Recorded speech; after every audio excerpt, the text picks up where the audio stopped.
Yo, what's up, my GridIron gang? It's Los the Shark again here with the GridIron podcast. This is our third one, week 5 through 8. Got some new guests on the show. First, let me introduce my co-host, Tainole. Say what's up. What's up? What's up? Our rejoining guest co-host, Ian. Ian, say what's up, man. It's good. Y'all know who's back. The one and only, the living legend, Ion the Chain. We also got my man Top Cap on here. What's up, Top? Thanks for having me on. It's great to be a part of this amazing thing y'all got going on. Look forward to being a contributor. Appreciate it. And of course, we got the Super Bowl champ, Ty. Say what's up, Ty. What's going on, fellas? Good evening, man. Thank you for having me. For sure. Let's get right into it, fellas. We're going to start off with that NFC East. Tainole, what you got?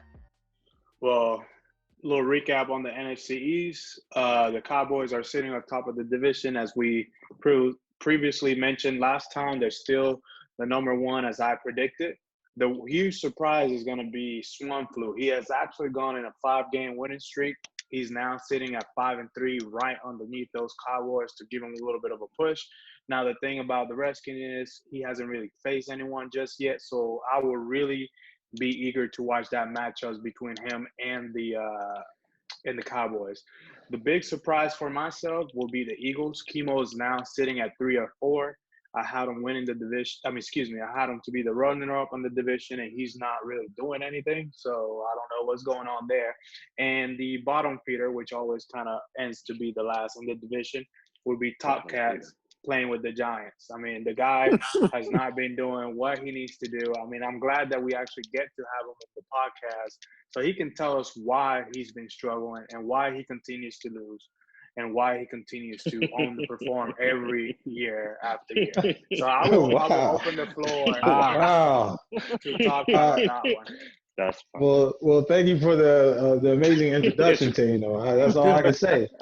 So sure, let's address the one of the elephants in this room, which is Top Cat being on the podcast is not necessarily producing as I have in the past. So we all know that I have had a fall from grace where, a few Maddens ago, probably Madden 16, was when I was, regularly winning my division, making it deep into the playoffs. Haven't got a chip, but hey, who's counting? I think at this point, we are. The reason why I have fallen since then, right, is my situation's changed. I got married, had 2 children. Congratulations. And thank you. And so I haven't been on the game as much. And I was telling my wife the other day, look, I'm ready to get back. I need to get back to top form, top fit. I was a college football player. I have NFL players in my family. Football is life. Football is a part of my life. And so, the expectation is to win and win on a regular basis. And I think that's where I'm going to be. I've made some big trades recently. I really revamped my offense, and I'm relying more on my running game like I have in the past. I think that's what's going to put me back on top. If you notice, I'm making a come around or a turnaround, and I think I got a big game tonight against the Cowboys where you guys will see that I'm ready to get back on top. And so after I defeat this division leader tonight, I'm going to put that away in the books, and I'm going to look on to the next person. So you'll see me get back to the top. No longer will I be bottom cat. Again, I'll be Top Cat, and I think that's where I'll leave it at. Well, some may call you loose cat. So I did see that you did make some moves, and we did actually talk about it in our first podcast, and with the additions that you did.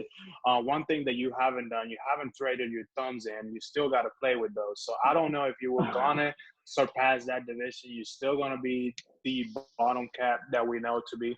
Another thing is we're gonna move on to probably the NFC West here in a second. And one thing I wanted to highlight, Taino, this is Ion. I think you kind of spoke to Redskins gameplay over the past few weeks. And one thing that really stood out to me is how he's really getting it done with Geis. It looks as if he currently sits at 1,067 yards and leading the NFL in rushing at the moment. So that's something to definitely keep an eye on.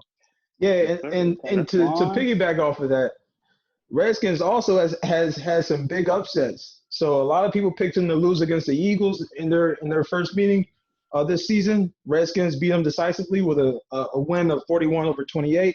He also recently beat the Packers, which is what put him on most people's radars, where he beat the Packers 41-21. So the Redskins is the type of guy that once he gets hot, there's nobody that can put that flame out.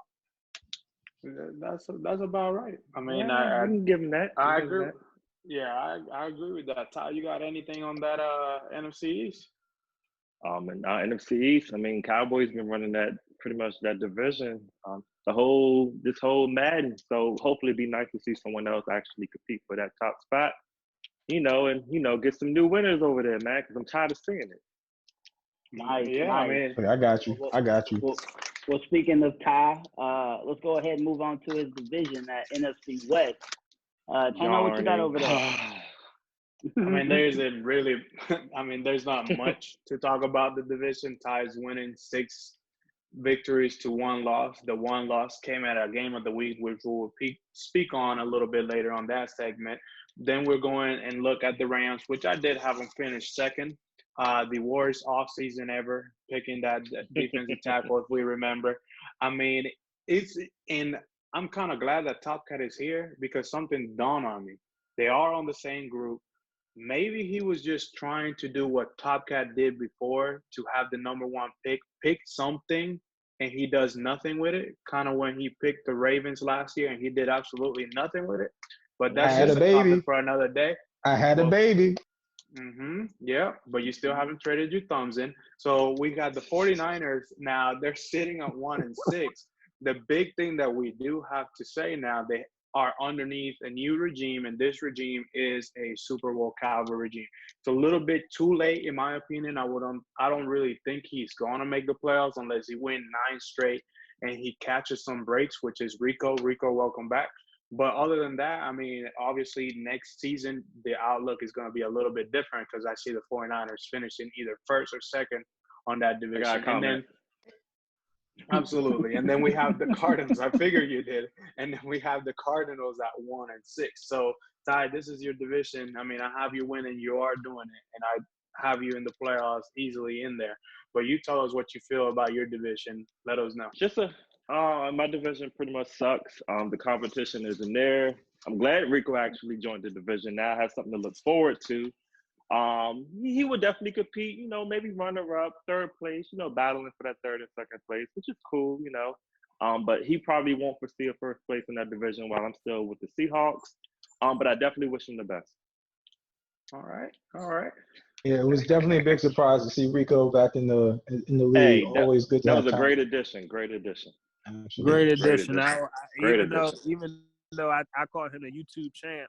Oh yeah, that's definitely a great addition to that division because Ty was running away with it. Let's just be honest. Let's just be clear. And now that he has that competition in it, I'm excited to see what the future holds for that division. Is Rico in here? No, he's not in. All right, okay. Love to know what he has to say about this. Anything else you want to add to this division, Ty? No, man. I mean, there's honestly nothing to talk about, so we can move on to the next division. No worries, man. Moving right along to that NFC North. I know what you got, man. The NFC North is finally shaping itself. I mean, I did pick the gentleman in the room, the Charles Barkley of the league, Mr. Ion, to win the division. He is finally shaping up to be Charles once again. I mean, he's finally, getting Cohen going. Andrew Luck is doing pretty well over there in Chicago. He's sitting at 6-2. He just recently beat the Packers in a game of the week, which, again, we'll highlight it with that a little bit later. And then the Vikings are at 2-6, and then the Lions at 0-7. The Packers are going to receive a victory via default this week, so they'll be sitting at 6-4. So we'll see where at 6-3. So we'll see how Ion does this week and on. But as I mentioned, I think it's going to be the way that it is. It's going to be 1 Bears, 2 Packers. Vikings, I don't know much about, and then the Lions are probably going to lose it. So I'm sure you got to say something, Charles. Yes, I do. And I don't really like that Charles phrase, but if that floats your boat, you can keep going with it. And once I obtain a Super Bowl ring of this year, I would like to see what my new name will become. But just to speak briefly on the division, as I stated on the last podcast, it was always my division. It was a few murmurs around the fact that, hey, Packers might be able to do it, might be able to get over on Ion. He's the biggest competition, and I proved it back to back. We played twice so far, so we're done playing for this year, and I beat them both times, and it was impressively. I didn't give it any chance to get close. I beat them by 3 touchdowns, and I beat them by a lot of points. Just put it that way. And then I would say that I'm getting back into form. And I honestly, to be 100% honest with you, Tainole, I foresee myself winning the NFC for the best record. As long as Ty doesn't, if Ty wins out the rest of his game, then of course he'll get it. But if he take a loss to anyone, I can see myself winning the NFC because I don't plan on losing again for the remainder of the season. Interesting. I'm sure we can address that a little later on the little coaches corner and you guys' power rankings. Yeah, for sure. Hey, I'm pretty sure Top has something to speak on with the Packers in this division. Top, what you got? Thank you, Lo. So I think the biggest thing is Packers. There was a lot of hype around him. I know a lot of people had him very high in the power rankings. I've actually spoken personally with Ion about him on multiple occasions. Ion thought there was a little bit more hype than what was there, and that he didn't have the talent to back up, the hype around him. And I think that's what we're starting to realize now. When you look at Packers' schedule and his 5-3 record, you'll see that mostly, if not all of those wins that he has have all been against teams that are below 500. So not really your better teams in the league. His losses have come to teams that are above 500. So his losses are going to be against guys like Ion that has demonstrated time and time again that they're great Madden players. So I just want people to, pay attention when we start to hype up certain players in this league, whether or not they're credible yet. So, everybody has to earn their stripes here. And Packers is another guy that he's going to have to prove whether or not he deserves to be at the top. Thank you. For sure, yeah, no worries. That's 100. Moving right along to the NFC South. Tainole, what you got? NFC South, that's a good division right now. But the Saints, as I mentioned and predicted earlier in the year, they're going to win the division right now. They're number 1 in the division at 7-1.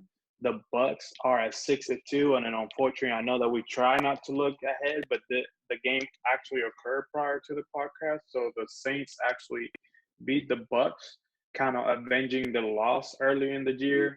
So Carmelo is still doing his Carmelo things. He still got Ross, which some people kind of forgot. So I'm kind of glad that it got pointed out in the chat a little bit earlier. So people do take notice that Carmelo is going into that route of, I know Ion is saying he's going to run away with it, and I know Ty is saying he's going to run away with it. But I kind of do believe one of those two guys may actually run away with it just because Carmelo never gets it done in the playoffs. Carmelo did get it done in the playoffs in real life, but when it came to that big game, he never got it done. But he does got his John Stockton and John Ross this year, so that's good. And they did just beat the Buccaneers to take advantage and take over the division. Then we got the Panthers and the Falcons. Not much to talk about them there. I mean, the Panthers hope that he's that middle of the pack at 4-3. I just don't see him really making the playoffs once it's all said and done. And the same thing with the Falcons at 2-6. So other than highlighting on looking up to the future, other than that, I don't really have much. The Saints are probably going to win, and they're leading the division right now. Speaking of the Saints, Top, what you got on them? Yeah, of course. Thank you. So basically, the Saints has been a real power user in this game, and I would like to highlight that he has some top-notch victories under his belt. I mean, he's beating guys like the Cowboys. He's beating guys like the Seahawks. He's beating guys like the Bucks, and you'll see that his road to glory is pretty clear right now. So he's definitely, I'm sure he'll win this division. He has a few games. So I don't know if he'll be able to have the first round bye or not. But I would love to just keep watching the Saints. His gameplay is really hard to beat. We know what he likes to do. He likes to roll to the outside and beat you over top, let the play develop, and then beat you over top. So if people can figure out how to stop that, that would be great. But for right now, that man has a system, and he does a great job. His team, he's got X factors all over the field. For sure. With halfway of the season on the books, he's definitely on the lighter half of his schedule, and he's definitely looking good right now. Moving on to the AFC West. What you got, Tainole?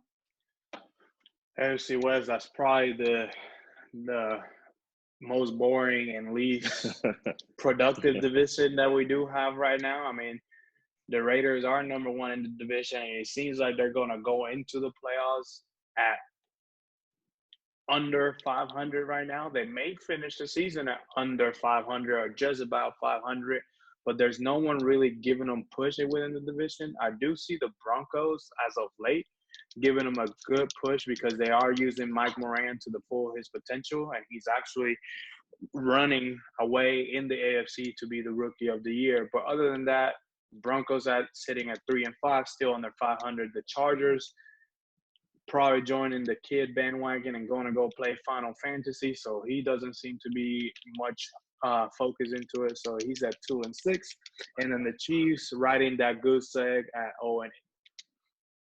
Not have much on them. I just got out of week 8. I played the Chiefs, and I will say, like he mentioned in the chat, his gameplay is getting better. I went through a brutal shootout with him, and offensively, I can tell he's definitely getting better. He definitely attacked my defense the way he was supposed to. Defensively for him, he was. I mean, I knew I was going to win the game. I knew I could outscore him, or at least until the clock strikes 0. But I mean, it was a tough game to get out of. But anyway, moving on to the AFC East. Tainole, what you got? AFC East right now, the Jets are sitting at 6-1. I did say that we're going to run away with the division, but the Patriots are doing a really good job right now of staying within the division. This is going to be something that is going to be good to be looked at. This is a division that's going to probably come down to the wire just by the fact that they're probably going to play. They have one more game to play within that division to play and pretty much to be the winner of the division. The Jets won their earlier game as I thought they would. The Dolphins are still finding themselves in a rebuilding mode. I played them early in the season. They also played the Saints. So they have really played some really good users throughout the season, but they're still not performing to the point that I thought they would. And then we have the Bills, which right now have received the death penalty, which I'm pretty sure we'll talk about later. But the Bills are baking right now. But regardless of that fact, they're still sitting at 1-6. So while the coach was there, the coach did nothing. No worries, man. I know Top Cat got something to speak on the Jets. What you had, Top? Yeah, so the Jets user, I know we've heard that the man has been cheesy, but the man knows how to win, and I think that's something that we have to all acknowledge. And he does it both through the air and on the ground. I've watched his style of play. I see how he's adapting his style of play to this league. I'm curious to know whether or not his style of play will get exposed over time. We've seen certain players come in here, do very well, get hot, and then people figure them out, and then figure out their game and start getting wins against them. So a guy I want to pay close attention to. But right now, he's hot, and he's been beating some top opponents. Nice. Appreciate that feed, man. Moving on to the AFC North, your division, Tainole. What you got? Well, you said it right. It is my division as of right now. By the end of week 9, I'll still be at 6-2, which of the suspension, I will still be 2 losses in. But even with those 2 losses, I will be winning the division at that point. I do have the Browns at 4-3. The Bengals are 4-3, and the Steelers are 3-4. Great thing about that division is that we, on the last couple of weeks of the season, we are actually going to play each other multiple times. I've only played the Steelers once, and then so I pretty much have the rest of the schedule to play with them guys. So the division is going to pan itself out by me actually taking that suspension and being at 6-2. if I were to catch a couple losses here and there, that division could do a lot of movement from where we are today. So that's definitely a good division to watch to go into the playoffs. Anyway, moving on to the AFC South. Tainole, what you got? AFC South.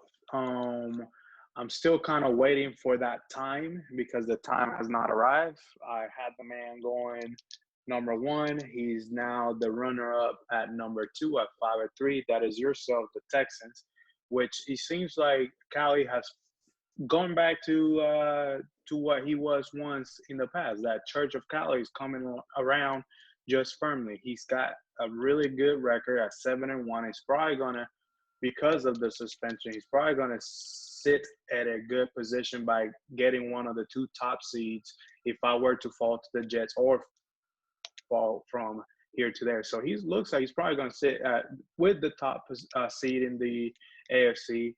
Not only that, he has beaten you recently within this week, so we won't talk about this until the next podcast. And he's also beating everyone within the division. So other than that, I mean, I don't have much on him. Great. Thank you, Tainole. Moving right on to the games of the week. To start it off, we got the Jets-Pats. Week 5, Jets-Pats. That was actually a good game. What you got on that game, Tainole?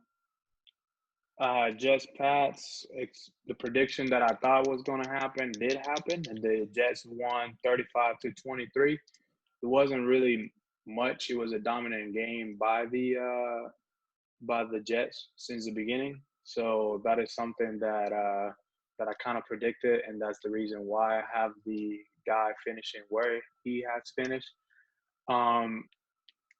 The New England passing game was actually better than the Jets passing game, but contrary to that, the Jets running game was damn much better than the New England game. So they were able to get some time of possession and finish the game out, and it was a good entertaining game, but that second quarter killed New England. So other than that, not much to speak on them. Great. Anybody else watch that game? Anybody got some content on that one? No, I missed that game. All right, no worries. Moving right along, Coach Seahawks. What you got on that game, Tainole?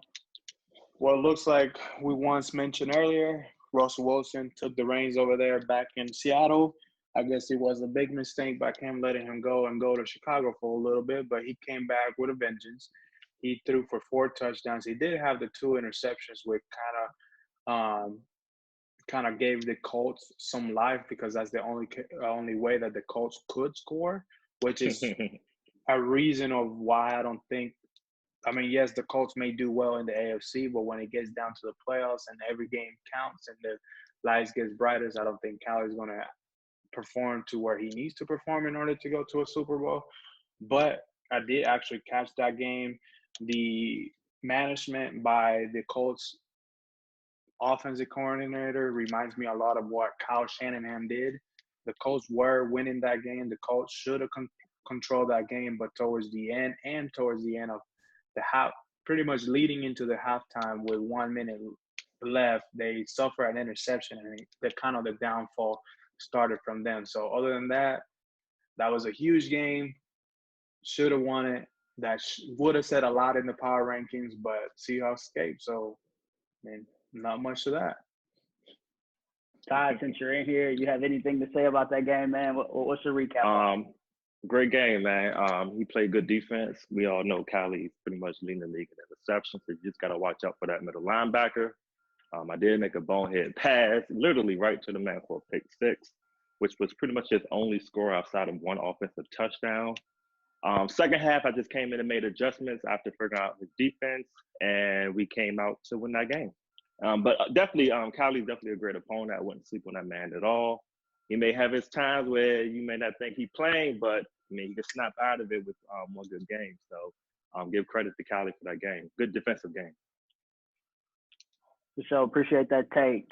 Moving right along, week 7, Bucks versus Saints. Tanner, what you got? I mean, well, we had the week 6, we had Bears, Packers prior to that, but we don't really have sorry to. about that. No. Yeah, let's definitely review week 6, Bears, Packers. Sorry about that, Ion. Tainole, what you got? Bears, Packers, 31-17. The Bears, how he stated earlier, he outscored the Packers comfortably. That's pretty much almost a 2-score, double the score from his opponent. To no surprise, Cohen led the team in rushing yards. He didn't seem to use Cohen that much. I think what we have going on here is we have a Ion that is going to be careful and just wait until the playoffs to unleash Cohen. And maybe he only had the ball 7 minutes. Correct, but he had 14 carries and 6 of those were to Bell. So he's not giving him the whole carries. So that seems like a 50-50 split to make sure that Cohen's outlasts the whole year. He probably doesn't he's not worrying about an MVP right now. He's worrying about a playoff bound and a healthy Cohen in the playoffs, which is, a smart person can see this and kind of use that. But wow, that's a great analysis. I'm not gonna lie, Tainole kind of had it spot on, so I just want to point that out. That's kind of my vision this year for my team, and trying to be more methodical. I feel as if I did my rushing leader MVPs for consecutive seasons, and now it's more focused on trying to get to the ship. Definitely feel that. Now, sorry about that, week 7. Game of the week, Bucs versus Saints. Tainole, what you got? I mean, I don't know if the Saints were asleep. I don't know what the Saints were doing, but they got throttled. They just did not show up. Everyone was all about the Saints. I even remember Karl Malone got picked by 2 out of the 4 people that we had in this cast as the number 1 player. I mean, everyone was literally riding on the Saints bandwagon. What happened? Don't call me that. The mailman did not deliver. Whether you like me to call you that or not, you did not deliver, sir. You got beat, and you got beat bad, 34-7. We can see why. He allowed 159 yards on the ground and 3 touchdowns by Kareem Hunt. I mean, looking forward to week 9, Kareem Hunt is hurt, so maybe that is something that kind of hurt the Bucs on week 9, but we'll maybe expand on that when we get there. But on week 7, the Saints did not show up. They showed the pressure got to them. Maybe of the power rank. I don't know what it was, but they got throttled. So 34-7. There's not much to say, but that the guy did not perform. He did not perform, and this is something that happens in the playoffs. This is something that happens quite usual to this user when he gets to the big games. So he showed it again, i.e. Karl Malone.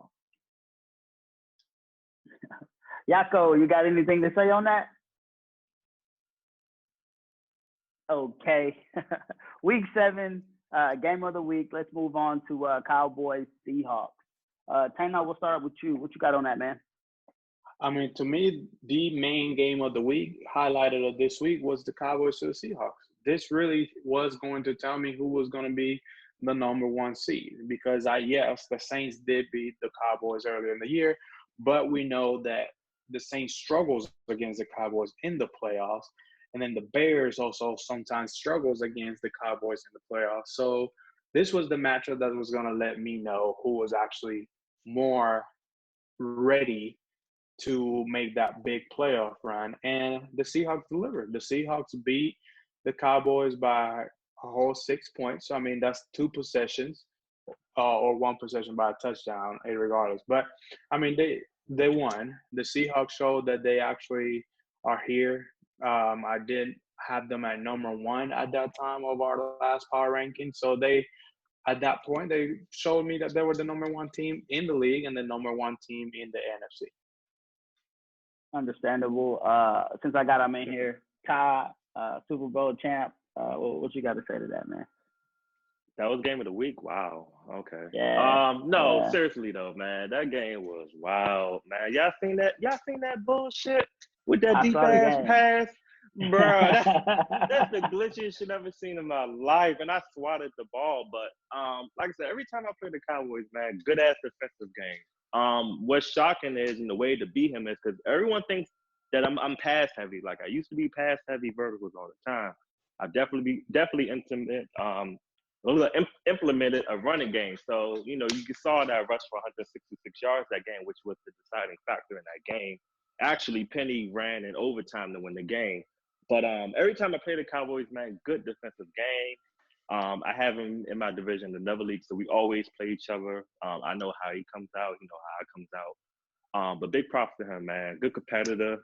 He'll definitely be in that race for that NFC to win that conference, along with Ion and maybe the Bucs as well too. But we'll get to that later. But yeah, shout out to the Cowboys for that game, man. That was my palms were sweating that game, but I ain't gonna lie. I think also to notice out of that game is that Ty does not really scramble with his quarterback, but his quarterback did have 68 yards.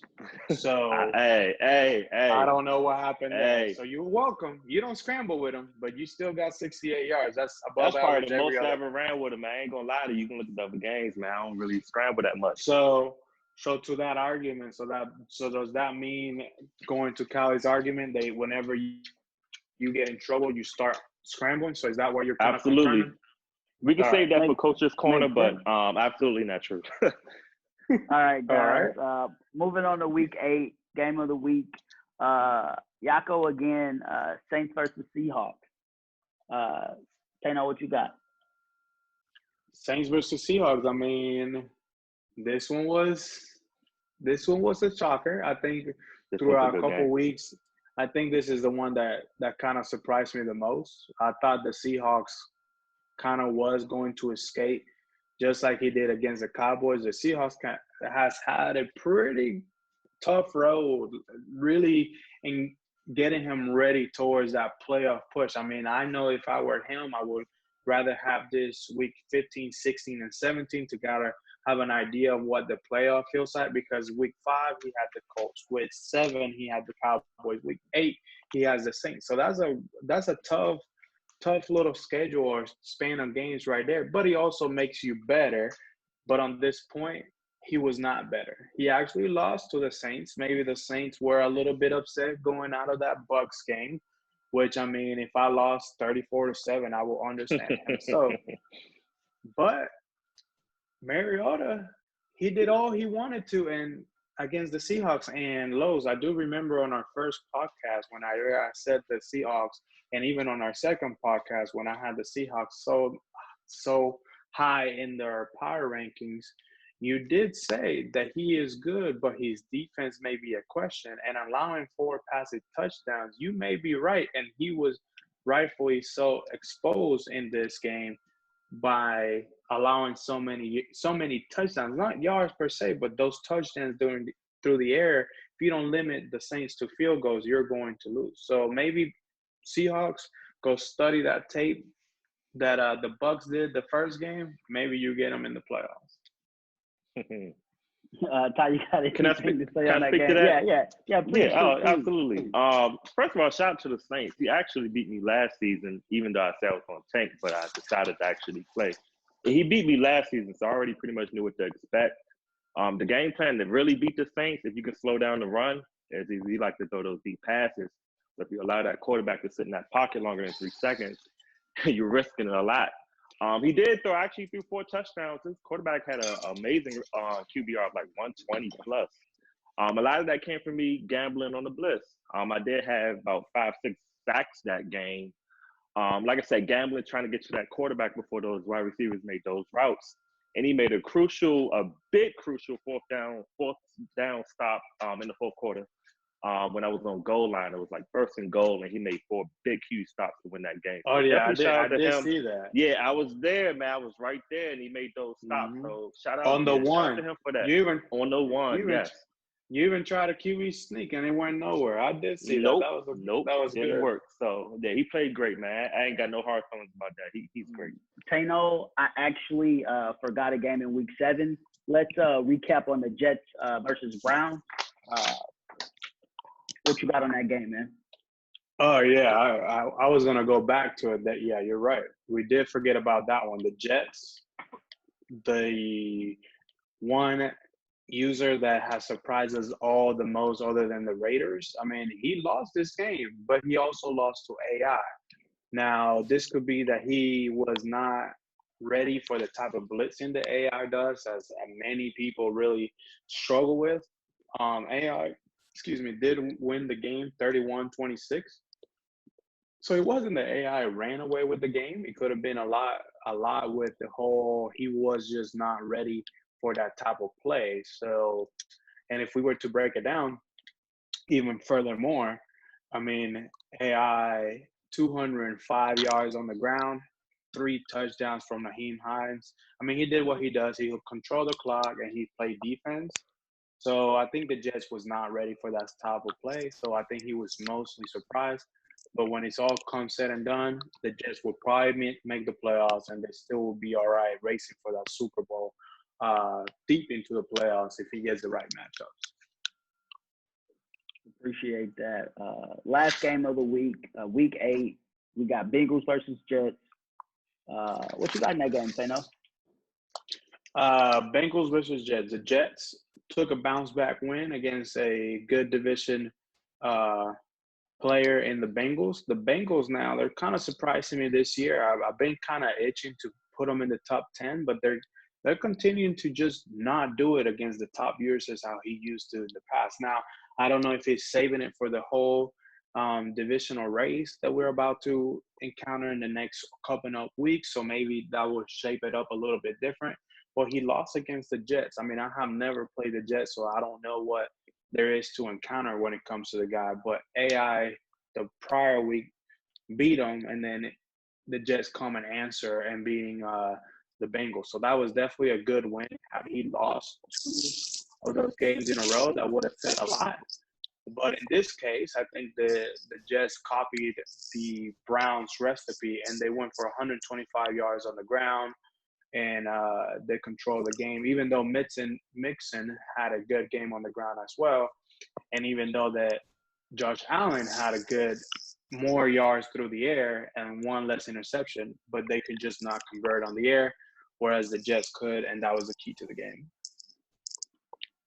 Okay, good. Appreciate that, man. Moving on to the next segment, our favorite segment, the segment that gets everybody talking crazy in the chat, power rankings. I'll start with mine like usual, running through this one a little bit quicker, self-explanatory. At 10, I got myself. Had some wins. I got an auto there I didn't really appreciate, but I got some wins on my book. I think I'm back in playoff form. I just need to in the second half of the season on a better note. Number 9, I got the Patriots. Number 8, I got the Bucks. Number 7, I got the Cowboys. He moves up a little bit, but still not getting it all the way done for me. So, Bears, I got Ion. He's definitely making a move. Got him back in my top 10, so that's definitely good to see. He's focused. He's ready for the year. He's cautious, which is definitely scary to see. But that's good though, man. Looking real good. 5, I got the Ravens. Unfortunately, he's definitely gonna drop again. My next ranking. Had some foul play there, so he's gonna take some more L's, and just for that alone, not being attentive to his team, he's definitely gonna fall in the rankings. So that's where I got him. At number 4, I got the Jets. Still at the top, still showing us something. I think he's still strong, so I got him there. Number 3, I got Callie. I hate to say it myself. Callie's been doing it this year. Actually, just got out of game with him myself. Great game plan he had. Usually don't get into too many user versus user battles against him, but that's what it turned into, and he definitely won. Number 2, I got Ty.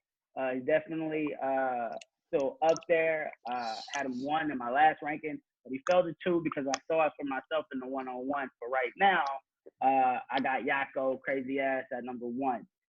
Hopefully one of these days he'll join the pod for us, and add his 2 cents on his, power rankings that he be throwing in the chat.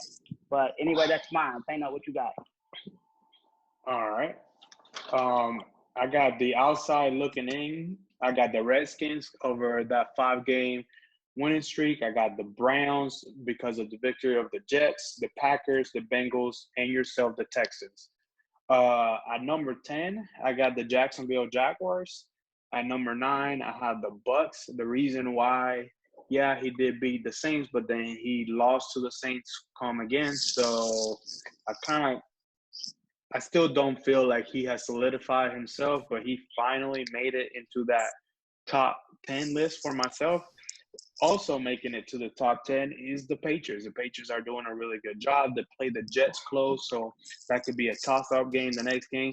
Number 7, I have the Chicago Bears. Ion cracks into the top 10, and he actually goes to number 7 because the reason to that is because he's actually solidifying himself within the division. He had 2 division wins, so, that's what I gotta say about him. The Colts are number 6. The reason why I have the Colts at number 6 is because the one time he played a top opponent, no offense to yourself, Lowe's, but a top 5 opponent, he lost, and he lost not only the way that he lost, he just couldn't do anything within that game. So he, to me, still doesn't crack that top 5. Then number 5, I have the Cowboys. Number 4, I have the Jets, and the reason why I have the Jets at number 4 is after taking that loss. Had he not taken that loss, he would have been a little bit different. At number 3, I have the Saints at number 3. At number 2, I have myself. Yes, I will be taking some losses, but even after that, I will still be winning the division, and hopefully by the next time that we get to see where we stand, we'll see how the records will pan out. Probably by the week 16 one, obviously, we'll get a better outlook of it. And then at number 1, I know he lost to the Saints, but it was a very close game in that loss. So I still have the Seahawks just because he proves it in the playoffs. And I know that we're only looking through 8 weeks, but I also got to look at the overall scheme, and I think he will be there in the Super Bowl representing the NFC. Good look. Okay, Ion, what's your power ranking looking like, man? Thank you. So, our power ranking pretty much shapes out like this. So, at number 10, I will have to put Redskins there. He's been making a lot of progress, and he's showing that he got what it takes to be great. At number 9, I have the Texans. At number 8, who finally cracked my list, I have the Patriots. At number 7, I have the Bucks. Cowboys, I currently have at number 6, just because of the loss he took, but he's still showing that he's in good form. Number 5, I have the Saints. Saints was actually number 1 in my last rankings, but he dropped down to number 5 just because his past few games he wasn't hitting on all cylinders like I would like to see, but he's definitely still a strong competitor to finish out strong in the NFC. And number 4, I have Seahawks. At number 3, I have Ravens. At number 2, I have myself. And at number 1, I have Jets. And mark my words, you guys. When we come to the rankings again for the next episode, you guys should really remember the rankings that I have, because this is how I feel like the lead is going to end up shaking out for the upcoming weeks. Noted. Appreciate it. Okie dokie. Top. Yeah, definitely, man. You ready to shoot off that power ranking you got, man? Yeah, Yes, man. Sir. Oh, go ahead.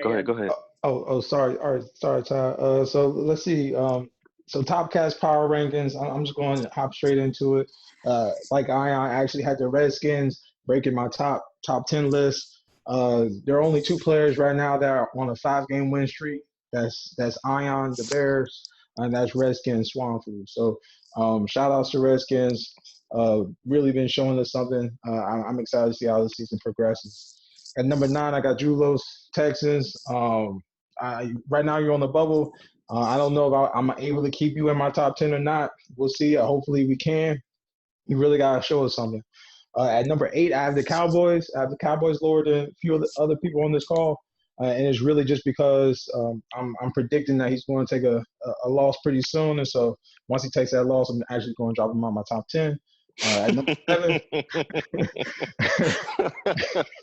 I just gotta be honest. At number 7, I got my boy the Bears. I know that's pretty low. I'm sure Ion's surprised to hear that, but I think it's really just because of those early losses that he took. He definitely will climb up the power rankings soon. But I'm curious to see how this season shapes up. At number 6, I have the Ravens, who also is a little bit lower than what I had initially. And I think that's just because these losses that he will be taking pretty soon with the suspension. And number 5, I have the Jets. I'm not willing to put the Jets very high, like I said earlier in this podcast. I really have to see him do something over a long period of time. I like to see these guys that have been regulars in the season who I know and are able to do well. So I don't want to put him too high yet.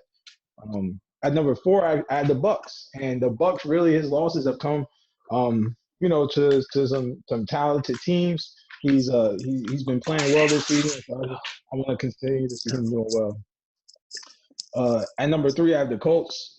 The Colts is one of the hardest players to play. I played in his divisions before. Just a guy that knows how to develop players. He has a factory there. I don't know what he does, but he develops talent. So certainly somebody that can get going. Once he does get going, he's hard to stop. At number 2, I have Seahawks. It really was tough to go between Saints and Seahawks. It's between 1 and 2. The reason I put Seahawks at number 2 is just because he had that loss to the Saints, and so that's what it came down to. And then at number 1, I have the Saints. Again, I spoke about him earlier. He is one of the best competitors right now. I think this is his year. Unless I can take it, then I think he's going to be one of those guys that really finishes out on top. So we'll see how this season. For sure, appreciate that, Top. Hey, I wanted to say one point real quick. I heard that Top said it, unless he can take it. Can you kind of elaborate on that, Top? So I'm glad you asked. So basically, when I say unless I can take it, I'm talking about take the ship. I'm talking about winning out and going to the top. Like I said in my name, I'm no longer bottom cat. I'm top cat, and so it's time for me to take over. I really am. I gotta be my number 1 fan right now. I haven't been acknowledged. I didn't even put myself in the top 10, and because I haven't shown myself anything yet. Rightfully so. I have been practicing. I would like to acknowledge I've been practicing. I'm not gonna lie. I've also been watching YouTube. So I started watching YouTube.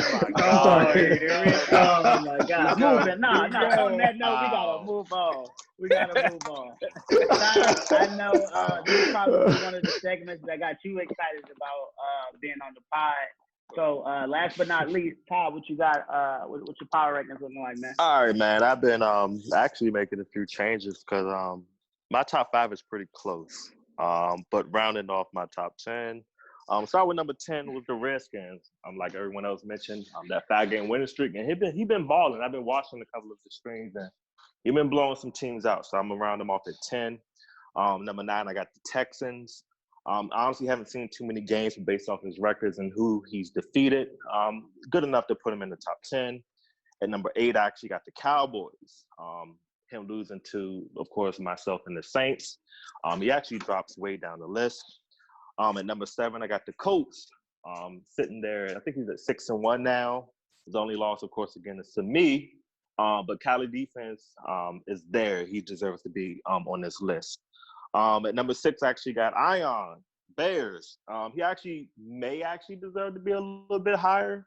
But again, this is just simply based off records, and I know he got that sim. But I got him at number 6. Rounding off the top 5, Jets is number 5. I haven't played him. I haven't seen too many games. I don't see the hype, but he has a decent record to be round off the top 5. 4, I got the Ravens. Still leading pretty much the AFC, making noise. Suspension would definitely pretty much push him close to out of the top 10. But as of up to week 8, he's definitely there. At number 3, I got the Bucks. The Bucks been balling, man. I don't know how that middle linebacker got all them sacks. But he's definitely been balling, beating some top competitors for sure. At number 2, I got myself. And then, of course, at number 1, I got the Saints. The only reason I didn't put myself number 1 is they say you're only good as your last game. Saints actually showed up and pulled that victory out, and I just couldn't do it. So he deserves that top spot for this week.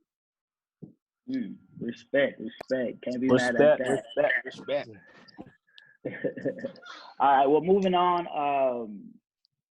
to one of our newer segments. This is the second time we're actually going to do it. Just to show our appreciation for y'all taking the time out to actually do this with us. We're more than appreciative. Definitely y'all stepping in for our boy Swan. Come be with us this week. He'll definitely be returning next week. But the Coach's Corner, man, we want to just kind of show our appreciation for Ty and Top showing up to the pod. The floor is kind of yours, man. We just wanted to say appreciate it. I'm sure Tainole got a couple things to say as well. Cool. So, Tainole, if you, I'm not sure if you're about to speak, but before I get off this podcast, I've got to introduce the elephant in the room. I've got to address the elephant in the room. And I think everybody knows it's the release of one of the coaches or GMs that have been with this franchise for years, this league for years. One of the premium guys that try to enforce the rules at all times. His name is synonymous with the Bills. I mean, I've never played in this. I've been in this league for 4 or 5 years. These are real human years. You know, I joined this league as a single man. Now I'm a father with 2 kids, married man with 2 kids. And I would like to say I'm disheartened to see a person like the Bills, Jason Bills, out of this league. So what's up? I would like to say it really hurt me as well, man. You know, he been rocking with me since the NWO days, even back when I had my troubles in the Gridiron League. So just to see him go and to be executed style, it definitely hurt. It was ugly. It was ugly. It was a massacre. Any more thoughts? Any more cries? I'll chime in on the situation. Of course, a lot of people know that me and the Bills definitely bumped head on occasions. I felt like he was a better rule enforcer than he was a player, but that's besides the fact. To lose a player like him that's been in the league, I think I joined GridIron Madden 17 maybe. He always been a Bills man. Of course, I mean, anyone that's been in GridIron League would know Jason to be the Bills. So it's definitely kind of disheartening to see him gone. And then I see we already replaced him, but definitely in the future, if not this Madden, maybe next Madden, we can definitely bring him back. That'll make the league happy. So, Tainole, the floor is yours to rebuttal on that. Well, just to kind of nip it in the butt right away. He would not be coming. He would not be paused, as he would say himself. He would not be coming back, not this Madden nor any future Maddens. We are definitely moving away from him, from this one, and moving on. I can see where a lot of people are upset about it. This is something that myself, whether you believe it or not, this is something that I didn't like, but it was something that has been brewing. This is something that prior to this Madden started and prior to the last Madden started, I actually was asked to not bring him back. And I actually, just like Ion, I'm actually the one guy that always says, nah, let's keep him there. They're entertaining towards the league. Him more entertaining than playing. Actually, Ion has the skills to play, but him, he's entertaining. He does follow the rules. He does enforce the rules. So this has nothing to do with him calling me out on the chat or anything. Because if he was the case, I would have not taken the suspension, or I would have dismissed it and just moved it on. I actually quit the game, which is part of the issue. I actually quit the game and told my opponent within the game, you got it. I see what he's saying, and then move on. At the time that this all occurred, I found out of what he was claiming that I did during the game. I asked him earlier in the game to give me his explanation. He could have went to another commish, but to continue to go against the legitimacy of the league, to continue to go against the legitimacy of the commissioners, when him himself happens to be in the trade committee, when he himself actually has been involved into some of the decisions of how we do things. One, I find that hypocritical, and I don't like people like that. And two, I don't appreciate how literally you try to diminish everything that we try to do. Like the man's still talking about Madden 95. Like, I understand in the past, yes, I did break the rules. I had to pay for it. But there comes a time when you just go, he just has to stop. And it got to the point that it became cancerous. There was many users that I have run in the past, and he has continued to speak on things that I would think most people will let go. And people and users in the past have messaged me and said, I do not want to be a part of a dysfunctional league. When one person continues to do that, I don't think that they should be a part of something that we're trying to actually do better. This is the reason why I had him on the podcast last time. This is the reason why when Lowe's came to me and asked me, like, hey, let's do a podcast. Like, we're trying to do things to make it better.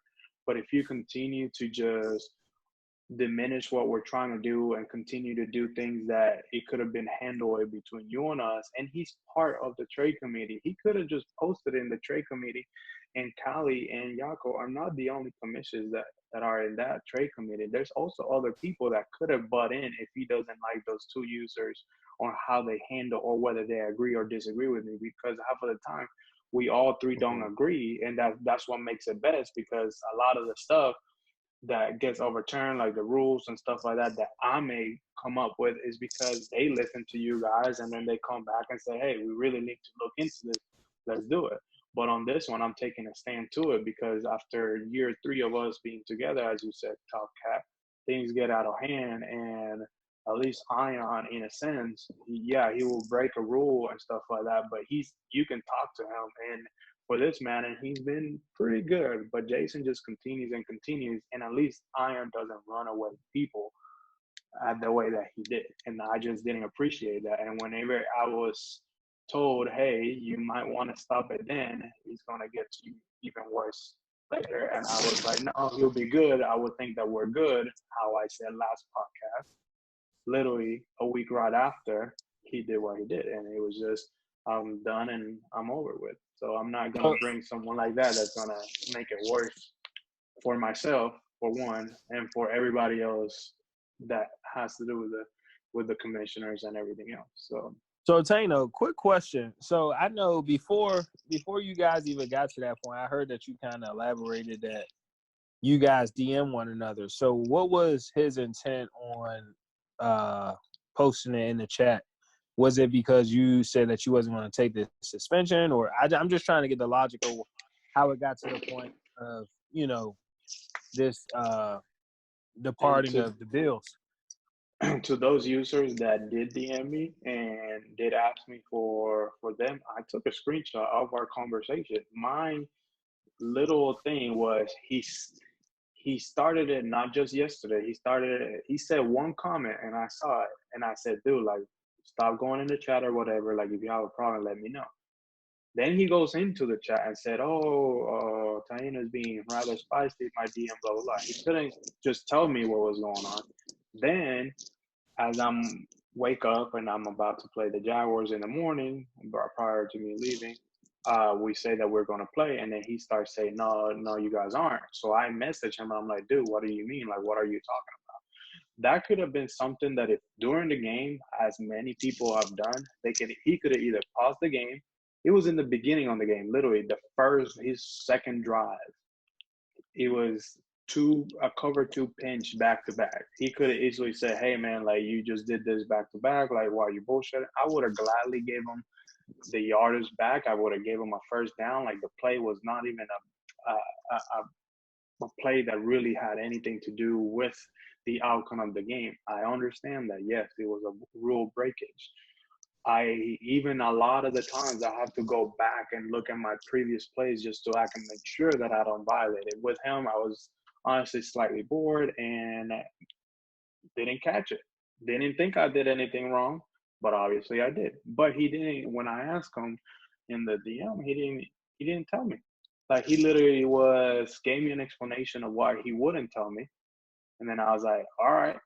So he waits until I go into my game in the middle of the game and starts blowing that up in the chat when I gave him the opportunity prior to the day to tell me. He could have also told another commission. He could have told Callie for all I care. He could have told Jeremy. He could have told Yako. but he didn't. He chooses to do that in the chat, and I'm not going to continue to allow things like that, because for new users like the Jets or all the people that I want to keep around and I want for us to continue with them, this is not a good sign. If you guys show up to somewhere and you guys see that it's very dysfunctional and the leaders are being called out every single time over shit that can be easily handled between closed doors, especially when you're in the same committee that allows trades to go through. He could have, like I mentioned, he could have easily handled it there. He didn't. So I don't like that, because there were trades going on throughout the day. He had more than one chance to do it. So if he has something against me per se, that's fine. Don't tell me. But you could have said it in the trade committee, and then they probably would have written me a new one, and then I would have probably went in there and said it, or I would have asked him, like, dude, why didn't you tell me what I did at the time or anything like that? But there was no conversation like that. He literally was trying to do it with malintent, and I'm done with people trying to do that, because it is not the best of the league. Whether you're playing around or you're not, like, dude, like, that's just something that you just don't do. One time, two times is cool, but any one of y'all got any rebuttals to that? So yeah, go ahead. No, go ahead. No, you got it.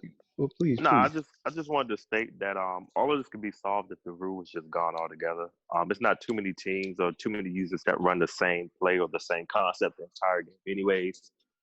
Real bad users, especially some of us, better ones, can read a defense and know ways to beat it. You can't always cater to those that can't read or beat a simple cover three. I've honestly felt like I made a mistake. I think the Saints pointed it out that I ran cover three back to back. I didn't even know I ran cover three. I probably wasn't even paying attention. Again, using coach suggestions. So it happens. Like, I can see. Yeah, I would agree with that. It definitely happened. It happens. Yep. Like, I mean, it wasn't intentional. I mean, it didn't change the game either, but I'm assuming I didn't run it. But it shouldn't be blown up to the point where we're getting suspended for not intentionally running the same play. I mean, it's kind of crazy altogether. But hopefully in the future, man, we can get rid of that play rule altogether. It causes more problems than it does solutions. So yeah, gotta go. Yeah. So, and I would agree with that one too. The back-to-back play, I think the idea is we're trying to prevent people from running the same plays throughout the entire game. Back-to-back is kind of different. But I did want to go back to kind of Tainole's point around the decision. And I think one thing that kind of, was a concern was this decision made solely by you, or was this a collaborative decision by multiple kind of leaders within this like, was it voted franchise? out? Right. And so I think, us knowing that and hearing on this podcast whether or not, you reacted to, kind of more in a way, look, this is my decision, this is my league, hey, deal with it? Or did you actually take input from other people? Did you actually take time to kind of reflect and allow people to kind of speak to you, maybe try to talk you down? What happened? How did that go?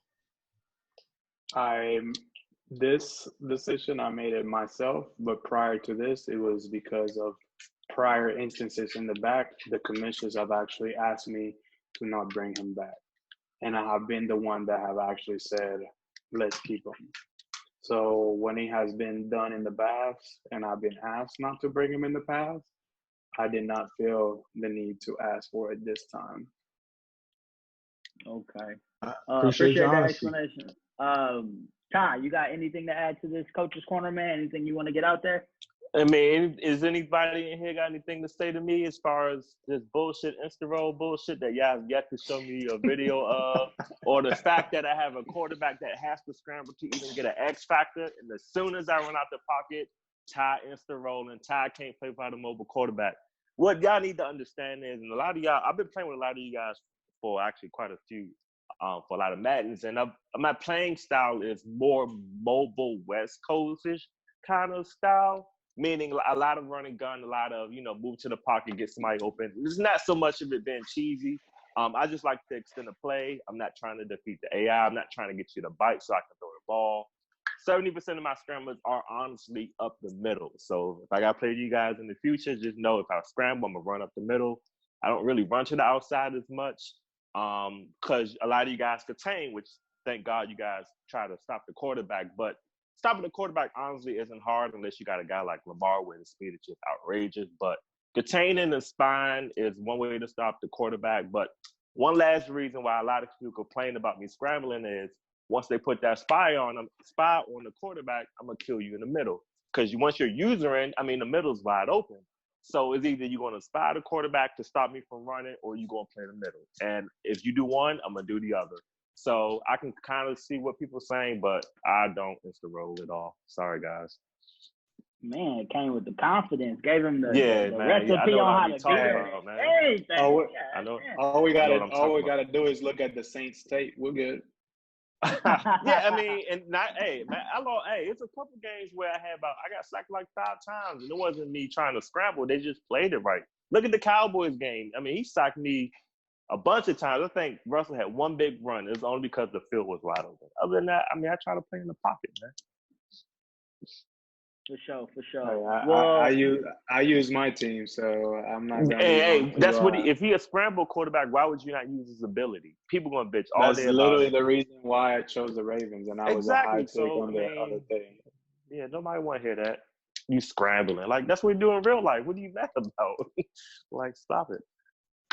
So appreciate that, Ty. Again, want to send another shout out to IM. Want to send another shout out to Top Cat as well. Appreciate y'all guys taking the time out to do this pod again. This is our third one we done wrapped up. Tainole, what you got to say?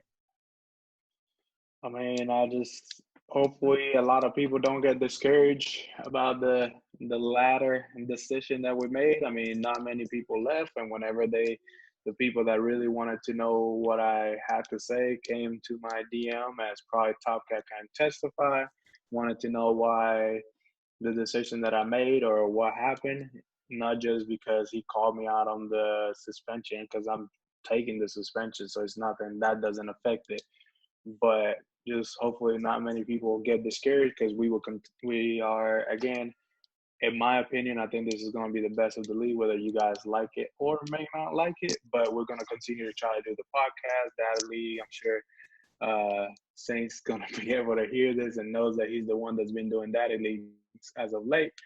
But we're going to try to continue to do the data leagues. And is there any more creative ideas that you guys want us to do to better the league other than the Bills joining back? Please let us know, and we'll be more than happy to try to implement comment in the comment section, guys. Just comment in the comment section. Anything you guys want us to add, anything you guys feel we should talk about or we should do. For me and Tainole, again, thanks to the co-host. We out.